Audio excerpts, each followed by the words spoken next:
This channel does not promote any violent, harmful, or illegal activities. All content provided by this channel is meant for an educational purpose only.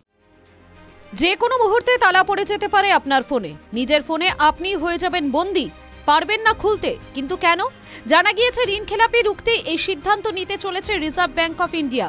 বিশেষ ক্ষমতা তুলে দেবে ঋণদাতাদের হাতে। তবে এই নিয়ে কোনো এখনো চূড়ান্ত সিদ্ধান্ত করেনি তারা। তাদের মুখপাত্রকে প্রশ্ন করা হলেও তিনি এড়িয়ে গিয়েছেন।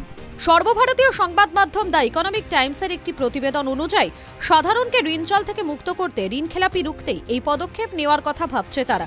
একটি পরিসংখ্যান অনুযায়ী 2024 সালে ভারতে বিক্রি হওয়া মোট ফোনের 1/3 ফোন ক্রেডিট কার্ড বা ঋণ নিয়ে কেনা। কিন্তু এত মানুষ কিনলেও অনেকেই সময় মতো তাদের ইএমআই সময় মতো দিতে পারেন না, যার জেরে সমস্যায় পড়তে হয় ঋণদাতাদেরও।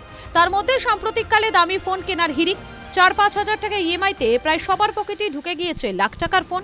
কেউ সময় মতো ইএমআই দিচ্ছেন, কেউ আবার ব্যর্থ হচ্ছেন।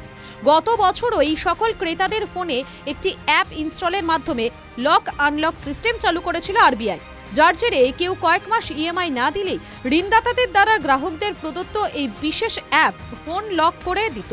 কিন্তু এই সংক্রান্ত কোনো নিয়মবিধি চালু করেনি আরবিআই। গোটাটাই পাইলট প্রজেক্টের মতো চলছিল, যা আপাতত নীতিমালার মাধ্যমে আগামী কয়েক মাসের মধ্যে একটি নিয়মে পরিণত করতে চায় দেশের কেন্দ্রীয় ব্যাংক।